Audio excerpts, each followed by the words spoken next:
c'est le trésor encore méconnu d'Haïti. Un petit bout de terre exceptionnellement préservé et accessible seulement par la mer. Un coin unique pour les amoureux de la nature, notamment des plages immaculées. Ici, on peut encore se sentir comme un naufragé sur une île déserte. Car pour l'instant, l'île à Vache n'est fréquentée que par une poignée d'aventuriers en quête d'authenticité. C'est beau, vraiment superbe. C'est un paradis sur Terre. J'aime cette île, elle est magnifique et paisible, reposant, et les gens sont vraiment sympas. Regardez derrière nous, c'est comme au paradis. Depuis l'an dernier, ce site est entré dans le top 100 des plus belles plages du monde. 57e selon le classement de la chaîne américaine CNN. Haïti se refait une image touristique, notamment grâce à cet hôtel installé sur la plage. Il a fallu 8 années pour monter cet établissement de 30 chambres dans ce coin isolé. Mais Abakabé s'est fait une réputation. Le président Martelly et son premier ministre, Laurent Lamotte, sont tombés amoureux du lieu et débarquent souvent par hélicoptère, tout comme les clients les plus fortunés.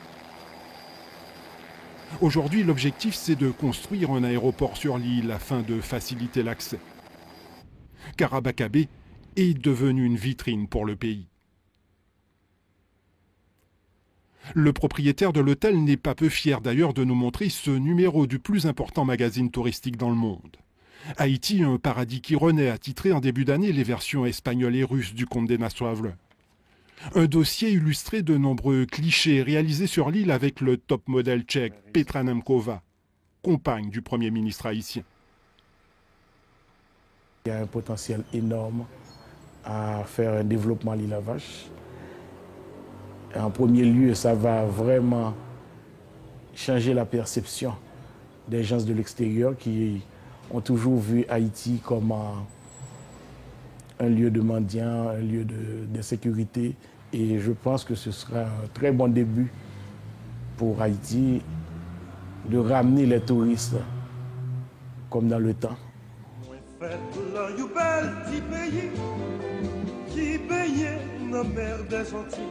Haïti a connu son âge d'or en matière touristique. C'était dans les années 50 à 70. L'île était une destination phare de la Caraïbe, la perle des Antilles pour les agences de voyage. Le pays était d'une pauvreté extrême, mais les visiteurs venaient de partout. Les croisiéristes américains débarquaient à Port-au-Prince et les hôtels étaient toujours pleins. Le charme naturel d'Haïti attirait, son histoire, sa culture fascinait. Et la nuit, on dansait partout jusqu'au petit matin. Mais cette musique s'est arrêtée progressivement. La destination a été boudée, rayée de la carte touristique, au rythme des violents soubresauts politiques.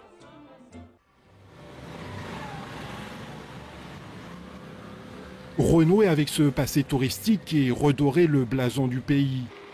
C'est le rêve que caresse la ministre du Tourisme de Michel Martelly. Depuis 2 ans, cette professionnelle du secteur s'efforce de montrer que ce portefeuille n'est pas une coquille vide. Elle mène une active politique de promotion dans le monde pour vendre Haïti. À 32 ans, elle est devenue un ministre incontournable, imposant le tourisme comme un point central de la stratégie gouvernementale. C'est elle qui gère depuis 9 mois l'ambitieux projet L'île à Vache. Il s'agit rien de moins que de créer de toutes pièces une nouvelle destination touristique internationale. Il y a vraiment tout à refaire, donc c'est comme reconstruire un petit pays. Donc on a vraiment mis le dévolu sur l'île pour travailler avec la population, la mettre à niveau, mettre les infrastructures permettant à l'île d'ici 2 ans à vraiment se positionner comme une île de destination touristique à l'instar de St. Barth, St. Kitts, Aruba et autres. Cette île longue de 13 km et qui représente en superficie 2 fois Saint-Barthélemy a un potentiel touristique indéniable. Les autorités ont d'ailleurs commencé à vanter ses mérites dans des vidéos promotionnelles comme celle-ci.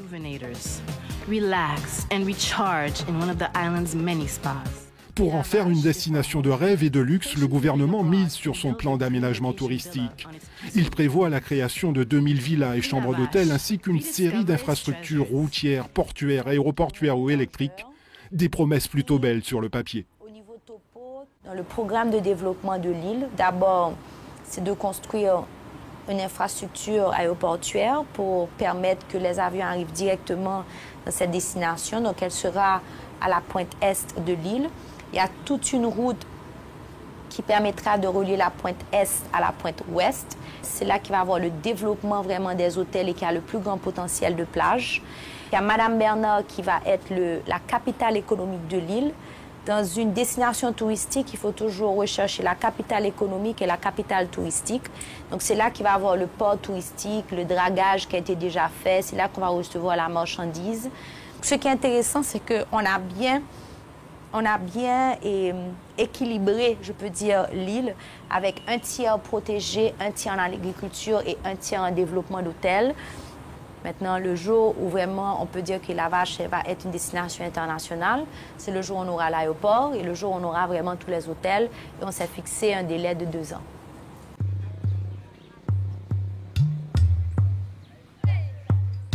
Il y a du pain sur la planche pour changer le visage de cette île.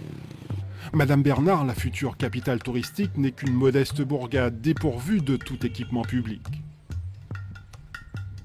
Pour desservir la population de l'île, estimée à 15 000, les services de l'État ont commencé à s'installer dans ces préfabriqués. Il y a tout à faire ici, à commencer par l'accès à la mer. Pas d'installation portuaire, les autorités se sont contentées pour l'instant de désensabler une zone en bord de mer afin de permettre aux éventuelles barges d'accéder au rivage. Car Madame Bernard est un lieu d'échange. Cette localité s'anime lorsque les paysans viennent à Dodane troquer leurs marchandises sous ce marché construit récemment par les casques bleus.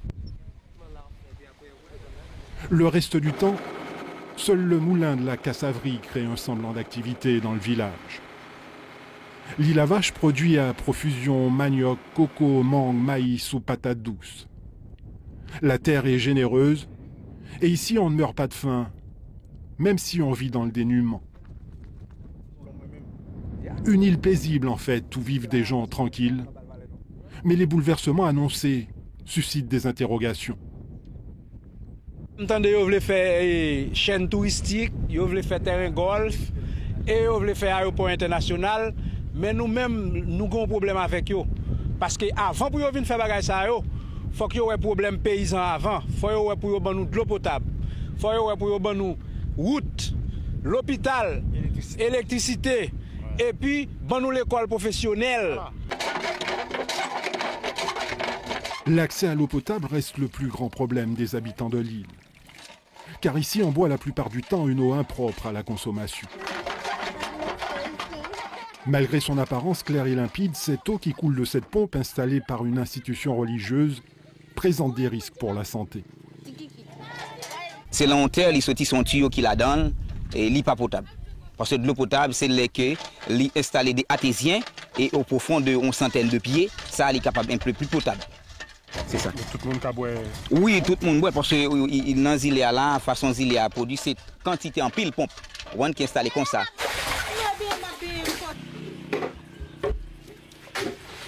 À faire de l'eau, ça est difficile en pile parce qu'on est droit pour joindre, pour faire manger, et puis pour laver, pour boire. C'est lui-même avec nos services, même de l'eau pas gain pour bête, monde qui fait de vaille. La population n'a guère le choix que de s'approvisionner dans ces puits de surface vulnérables à la contamination. Chaque jour, femmes et enfants marchent des heures pour se procurer une eau dont la qualité laisse à désirer. C'est pour l'eau qui est potable, il y a diverses maladies. Le gouvernement n'a pas jamais dit rien dans ça. Tout simplement, ça, comme bon pour mon lavage, c'est faire projet, faire chaîne d'hôtel, pour venir mettre grand air gris sous malheureux.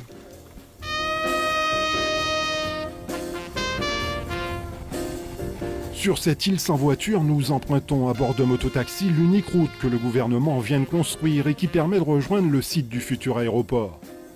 Sommairement tracée, elle s'apparente plus à une piste, poussiéreuse par temps sec, impraticable lorsqu'il a plu.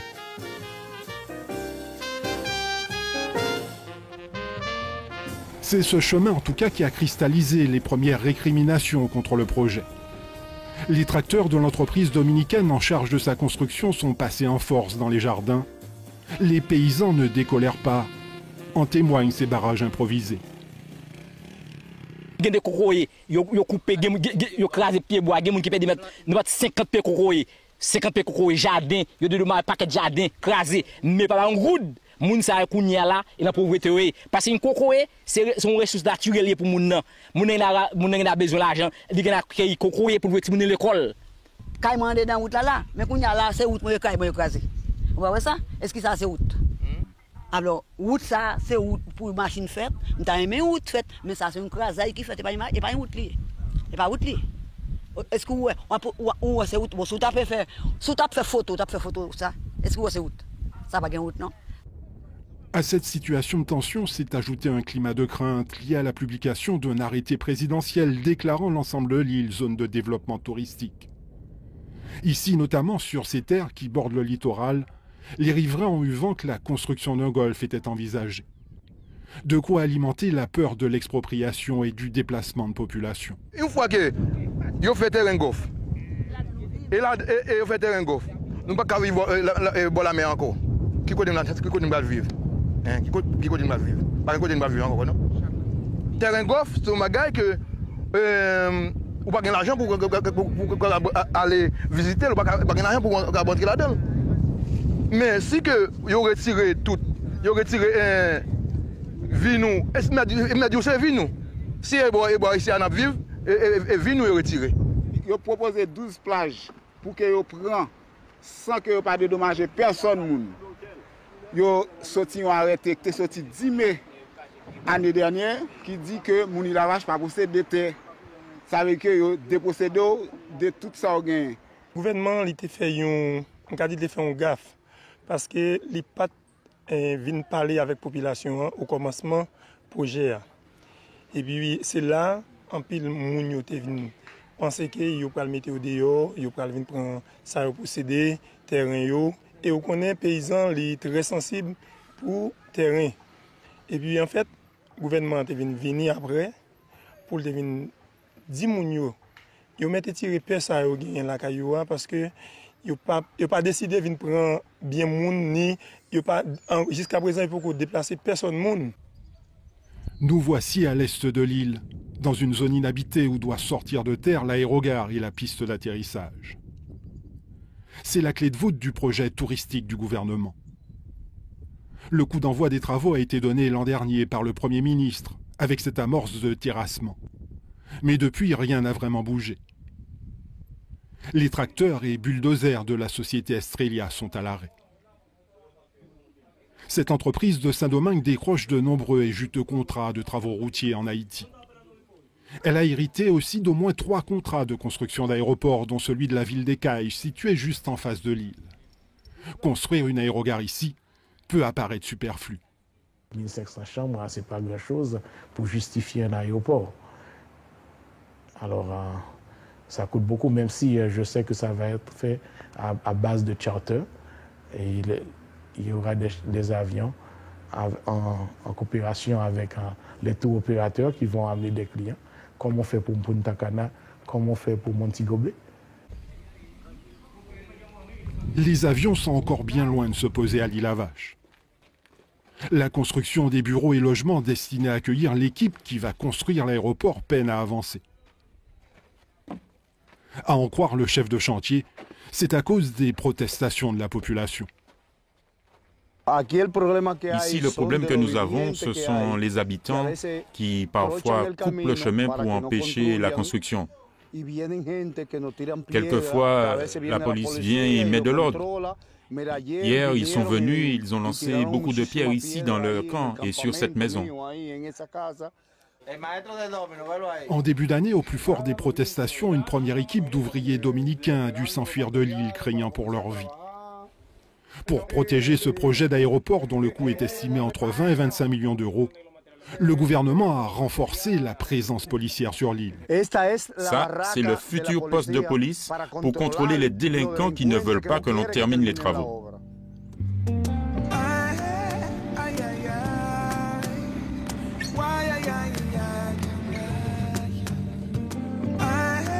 À bord d'un quad tout-terrain, le chef de la police patrouille dans le village de Kaikok, la localité la plus peuplée située à l'ouest de l'île. Son état-major vient de lui envoyer une dizaine de policiers supplémentaires, ce qui fait un effectif de 15 agents du jamais vu sur l'île. Les ordres qu'il a reçus sont clairs. Mettre fin à l'agitation et rétablir l'autorité de l'État. Et puis après le lancement projet touristique Île à Vache là, il y a une série de petits groupes qui oscillent ensemble avec la police et au niveau projet, mais ce n'est pas tout les gens qui vivent sous l'île qui oscillent. Ça veut dire que si l'île il y a 15 000 personnes qui vivent là-dedans, et on garantit à peine si on 10 ou bien on 20 personnes maximum qui ne sont pas d'accord ensemble avec le projet Île à Vache là. Dans ce cas, un petit groupe tout petit comme ça, pas qu'à bloquer le projet, Île à Vache et le gouvernement a fait. Pour tenter de rassurer et séduire, les autorités mettent l'accent sur des projets au bénéfice de la population. Notamment l'urgence numéro 1, l'eau potable. Depuis mars dernier, ces techniciens multiplient les forages afin de faire jaillir le précieux liquide du sous-sol de l'île. Ici, c'est place Balérage, donc la population est vraiment enchantée de voir l'exécution de ce projet. On fait des tests électriques, on fait aussi des tests géophysiques. Comme ça, on voit qu'il y a l'eau dans le sol et maintenant on est en train de forer. Donc on a placé 8 forages. Il y a un ici, il y a un vers l'est. On a foré, mais l'eau est saumâtre. Ici, on commence à forer depuis hier et on est à 42 mètres. Jusqu'à maintenant, on a de l'eau douce. Donc on va continuer. S'il n'y a pas de l'eau salée, on va arrêter jusqu'à 300 pieds. 300 pieds équivalent à 92 mètres. Nous tous les paix. Mais quand nous venons ça à faire, nous tous commençons à obéir. Des lampadaires solaires ont aussi été installés dans les principales localités, ainsi qu'une cantine populaire à Kaikok pour offrir un repas chaud aux plus démunis. Il y a aussi ce centre communautaire fraîchement inauguré par le Premier ministre et destiné à accueillir de la formation professionnelle et des activités culturelles. Un centre qui doit servir également de médiathèque et cybercafé pour les jeunes, avec sa batterie d'ordinateurs. Mais pour l'Internet, il faudra attendre, faute de connexion réseau. De la poudre aux yeux, estiment certains. Ce sont des gens mal intentionnés qui ont mal informé la population. Ça veut dire qu'il n'y a pas de question, on va expulser les gens de l'Île à Vache et qui que ce soit. Non, le gouvernement n'a pas de ça dans son projet. Le peuple va rester ici. Qui va travailler dans les hôtels? Qui va travailler qui va aller à la pêche? Qui va faire l'agriculture? Mais c'est nous, les gens de l'Île à Vache. Au contraire, le gouvernement veut nous accompagner, veut nous donner des supports et des formations.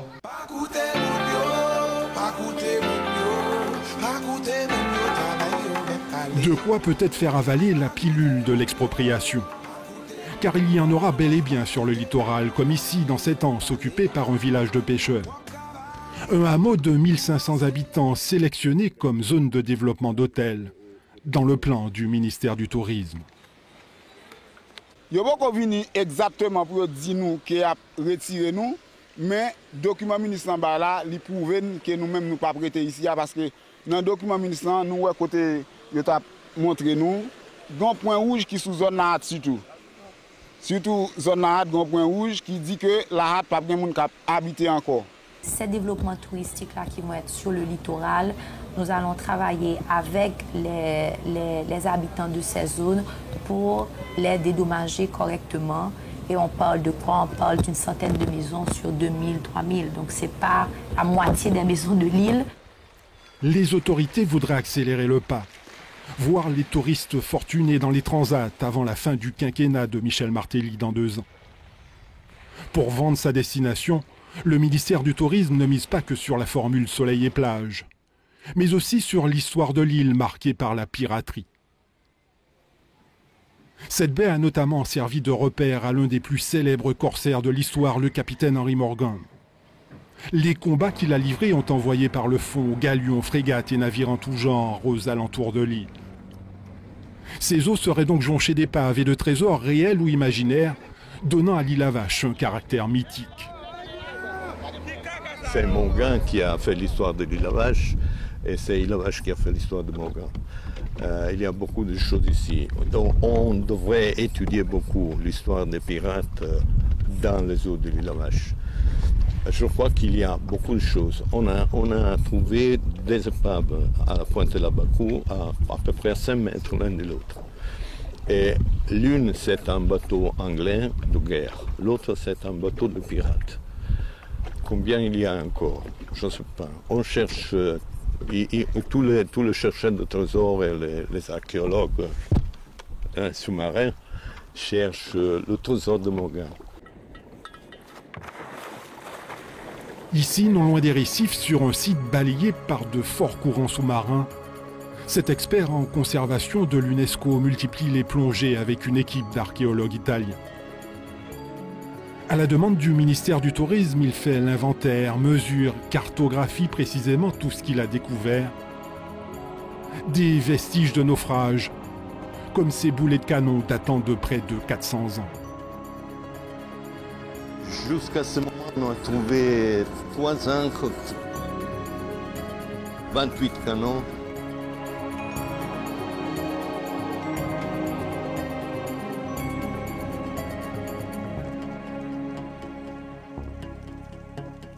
C'était un bateau de guerre, peut-être à 2 ponts, avec les grands canons dans le fond de batterie au-dessus et les canons les plus petits à nous.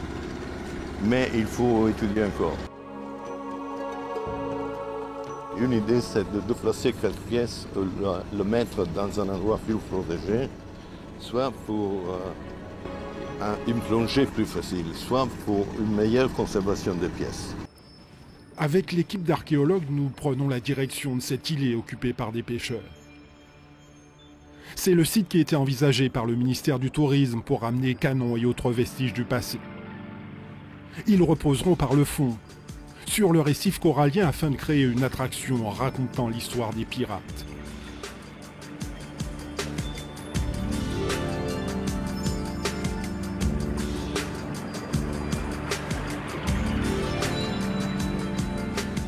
On a étudié cette hypothèse de créer un musée supraquatique pour créer des attractifs touristiques. Ici, je crois qu'on pourrait avoir le risque que si l'on va placer des petites pièces ici, peut-être voler très facilement. Parce qu'il n'y a pas de forme, il n'y a pas de vigilance. Il faut créer tout. Il faut créer tout, à partir de zéro. Les défis sont énormes à tous les niveaux pour que ce grand projet touristique puisse voir le jour. Ce Français installé sur l'île depuis 26 ans sait quelque chose. Il a été un pionnier en matière de tourisme. Le tout premier à ouvrir avec une 50aine d'associés un hôtel. Port Morgan, clin d'œil aux fameux pirates. Mais cet établissement, équipé même d'une piscine à l'eau de mer, peine encore à être rentable du fait de la logistique coûteuse que nécessite toute structure dans ce coin privé de tout. Il faut avoir les reins solides. Et les potentiels promoteurs que le gouvernement prétend avoir déjà sélectionnés préfèrent garder le silence sur leurs intentions. Il y a beaucoup de monde qui vient voir, beaucoup d'investisseurs qui viennent voir. Il y a toutes les catégories d'individus qui viennent voir à tous les niveaux. Il y a du spéculateur, il y a de l'investisseur. Maintenant, il faut je pense qu'avant qu'ils envisagent de venir, il faut que cet aéroport soit déjà bien avancé. Et c'est à partir de ce moment-là qu'ils viendront. Parce que tant que l'aéroport n'est pas construit, ils ont peut-être peur que ça fasse comme d'habitude en Haïti.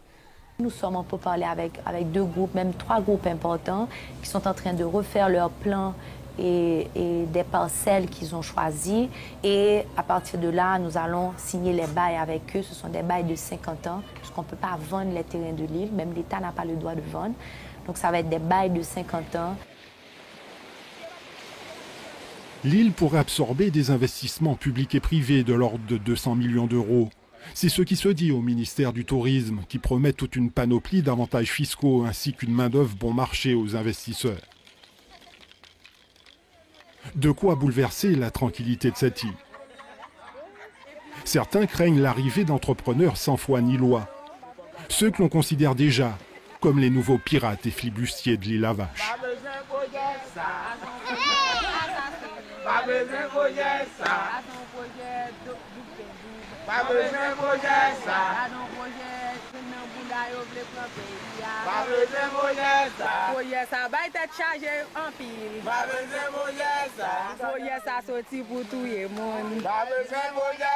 Gardons problème.